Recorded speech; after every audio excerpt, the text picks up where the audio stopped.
बात बेबात पे अपनी ही बात कहता है, मेरे अंदर मेरा छोटा सा शहर रहता है, वो जो इश्क था।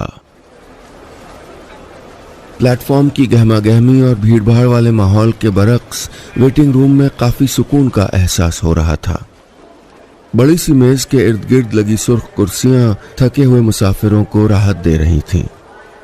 वहां मौजूद सभी निगाहों में घर पहुंचने की जल्दी साफ दिख रही थी, मगर ट्रेन कई घंटे लेट थी और हम सबको मंजिल तक जाने के लिए ट्रेन का इंतजार करना था।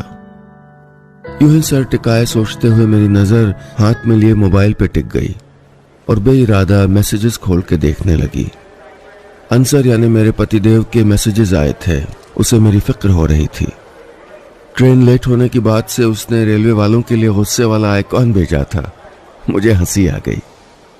उसके लिए ये वाला स्टेटस कितना फिट बैठता था, कांट टॉक, मैसेजेस ओनली। कभी कभी तो मैं चिढ़ बैठती थी, इधर मैं किचन में मशगूल हूं और उधर जनाब ड्राइंग रूम से मुझको टेक्स्ट किए जा रहे हैं। और हाँ, अंसर की एक खासियत यह भी है कि उनसे कोई नाराज नहीं हो सकता। मैं तो कोशिश करके हार गई। मेरी नाराजगी ज्यादा देर नहीं चल पाती और आखिरकार मुझको सरेंडर करना पड़ता, यानी बोलना पड़ता। अंसर की बातें सोचते हुए मेरे होंठ खुद ब खुद मुस्कुरा रहे थे कि मेरे पास हल्की खरखराहट की आवाज हुई। गर्दन जरा सी मोड़ कर देखा तो बगल वाले साहब कोई मैगजीन पलट रहे थे। मुझे भी अचानक से किताब की तलब उठ गई।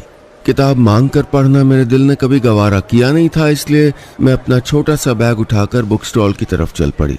उफ, ये स्टेशन की किताबें। मैंने सरसरी नजर दौड़ाई तो एक किताब पे नजर ठहर गई जिस पे लिखा था, पति को वश में करने के सरल उपाय।